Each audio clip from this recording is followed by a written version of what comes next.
All right, ladies and gentlemen, welcome back to the Mixtape Show. I'm your host, DJ Kawan, and it is time for the Artist of the Week interview. And this week's Artist of the Week interview is brought to you by the Mix Mafia DJs. And joining me is a legend, one of the people I grew up following, listening to. And he gave me that Queen's pride when I was living in Far Rockaway, man. We got the legend MC Shan in the building, man. King, sir, how are you? How you doing, sir? I am just gracious. I woke up this morning. There we go. There we go. There we go. A quick story, if you don't mind me telling you, like you heard me say in the intro. Grew up in Far Rockaway. So my family was split. A lot of them either lived in Far Rockaway or they lived in Queensbridge. So I was always back and forth. You know, the weekends I go spend time with my aunt in Queensbridge. And I used to always say as a kid, younger, man, I hope I run into Shan or Marley Mall. I hope I run into Shan or Marley Mall. And, you know, you guys were busy doing your thing, so that never happened. But, 40-something years later, here we go. I got to finally meet. There you go. The legendary MC Shan. And it wasn't on 12th Street. Exactly. So first and foremost, how you doing, man? Everything good with the family, with all this madness going on? Everything is good. I don't even see the madness. Where is it? I hear you. I've been in my yard building this bus. So I don't know what the madness is.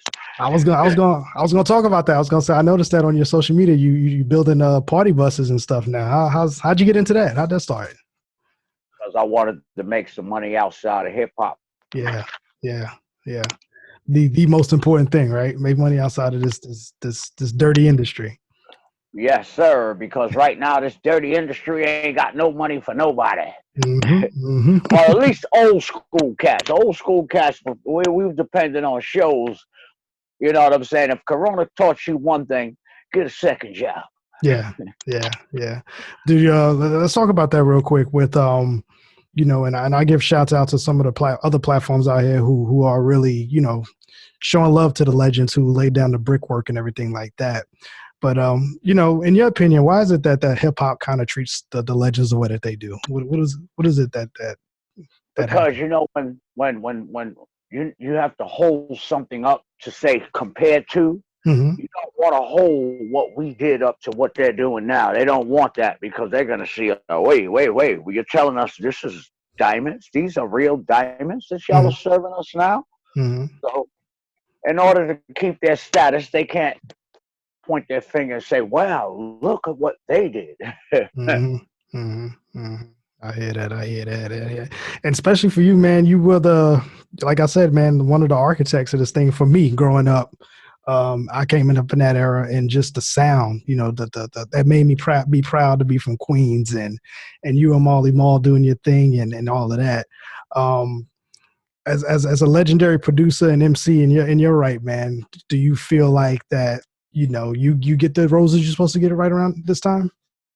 I'm still watering my plants. I'm not done yet. I'm not looking for the roses yet. But I mean, if y'all want to give them to me, it's all fine. Yeah. But see, that's what one mistake is of sitting around and thinking somebody's going to give you something.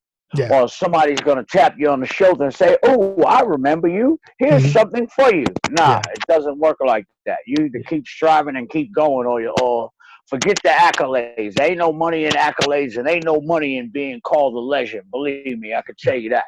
Unless you put out an album called Legend and make money off it, right? There you go.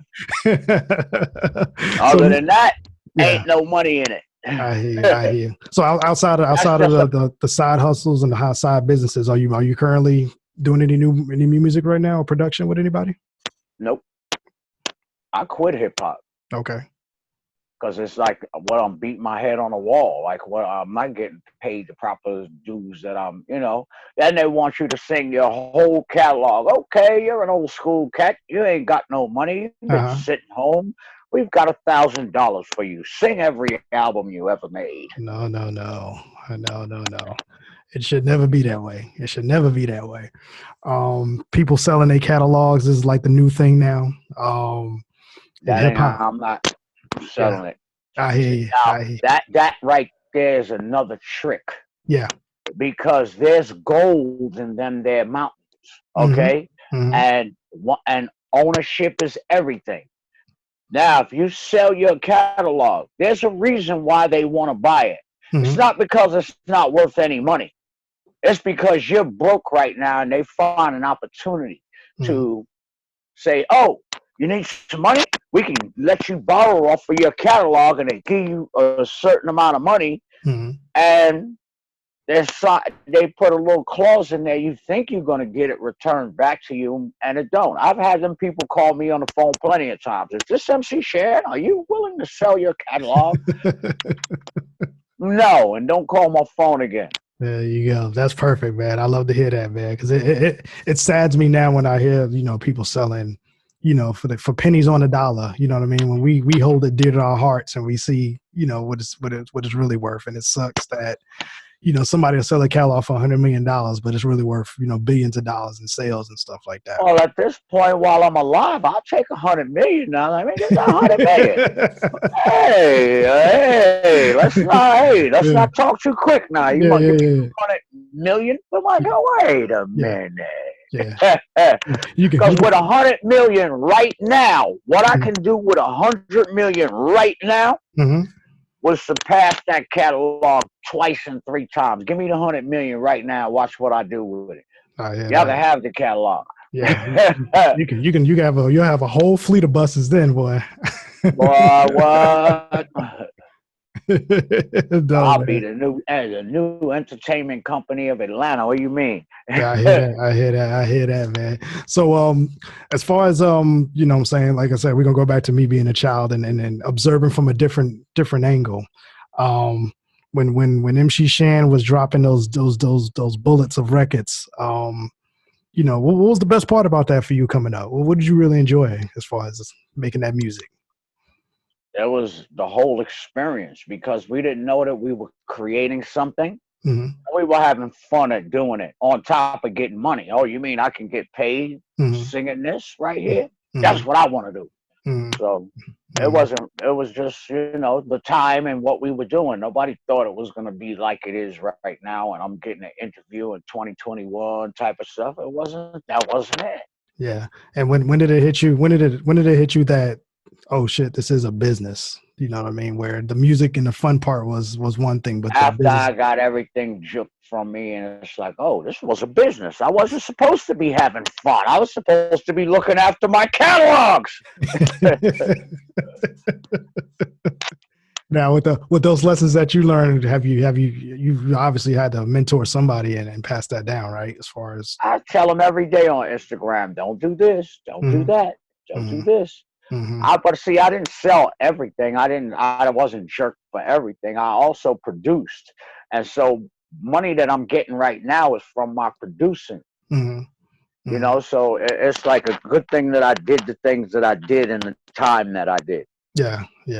So we need to get that MC Shan School of Business up and running real soon so you can really pass. I'm the last one to ask about some business. I'll guide you there, and this is what I did, but I don't know how to tell you how to run it. You need a good accountant for that. Yeah. But you could definitely tell about the snakes in the game, because people don't really pay attention to that. Definitely don't pay attention to that. And you don't see them till they pop their head out the grass. Exactly. Isn't that's always how it works, right? That's how it works. You don't never see them till they pop up on you like, whoop. So as a proud Queens guy, man, I was riding with the records, you know what I'm saying, and then I had some friends from the Bronx that just annoyed the shit out of me, man. So I can only imagine when you was going through that beef and with KRS. What did I do? Yeah, I went to the Bronx and stole their women. Walk right up on the Bronx streets like what? Like you. Hey. Yeah. And they'll tell you that Shan's woman was from the Bronx. He used to go, they used to see me in the Bronx like what? And Now as a youth, to me, it seemed like it was just like a fun rap battle thing. But was it really like that? Was it more personal to you? It was personal at first, but it wasn't personal to the point where we were going to shoot. It was like, who do you think he's talking to? You know what I mean? But that was the way of the rap music back then. Gladiator sport with words. And there was also the time where if you can't rap, don't rap. You know what I mean? Don't do it. You would get toe up immediately. Your whole idea of I want to be a rapper would have been crushed. Yeah. Within a matter of minutes and whatnot. Yeah. And what's MC Shan's favorite?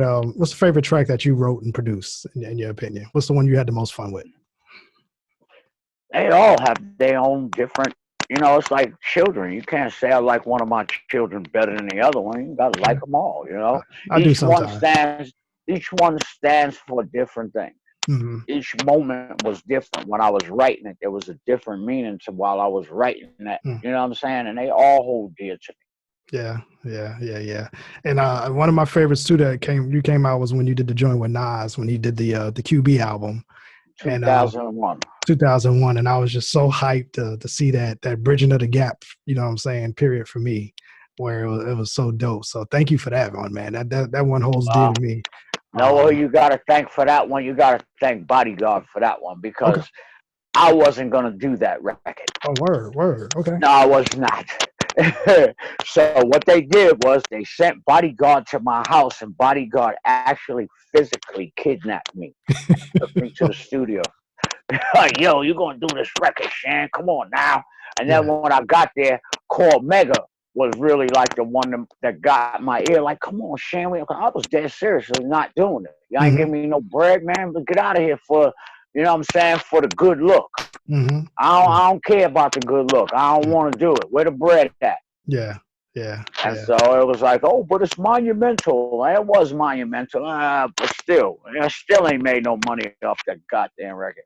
Oh, we gotta talk to some people then, get you that money, man. Because you're crushing my dreams, man. I just knew it was one of those. That's how it works. That's how it works. If you don't know, now you know. Now you know. There you go, man. See, this is when I'm growing up as a young hip hop head. Now I'm seeing the business part of it, and it's, it hurts sometimes to hear very dirty.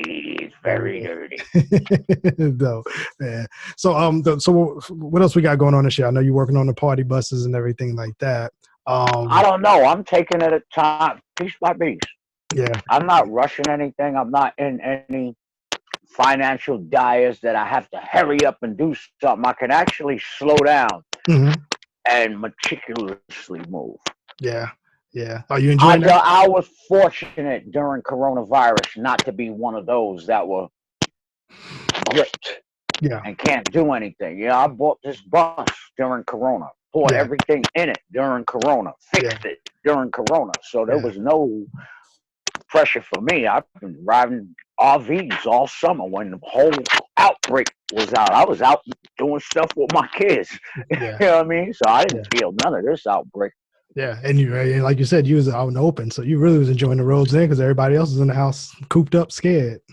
And you couldn't even tell me that I wasn't. Look, officer, I drove my house. Don't you look behind me? You see behind where the driver's seat is? There's a whole house back here.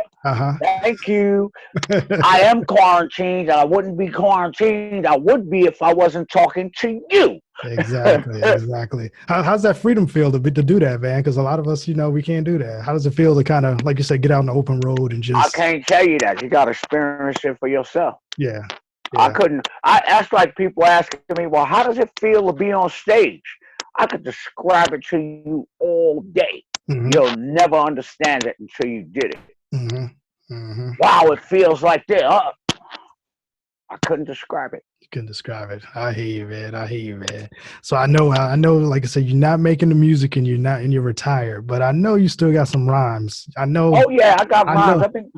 I got rhymes still, definitely. Yeah. I mean, I'm not saying that I might not do anything, but I'm not looking at it like, oh, it's going to save my life. I'm going to drop this record, and I'm going to get some money, and I'm going to be able to live. Just want to. Not going to happen. Yeah, but you're still an MC's MC, and I know the rhyme book is still around somewhere. Yes, and see the way you get paid nowadays? 1,500 streams equal one sale or something like that. Something crazy. It's like 1,500 people stream it 1,500 times, and that only equals one sale. Yeah, makes no sense. So imagine How many streams you got to be as an old school artist when your fan base doesn't even bother with the internet? So you just beating your head against the wall. Yeah. My fan base, they mess with Instagram because it's the easiest thing, but they ain't putting their credit card on too many things. Yeah. You know what I'm Yeah. saying? To buy none of that. That's that young people game. Yeah.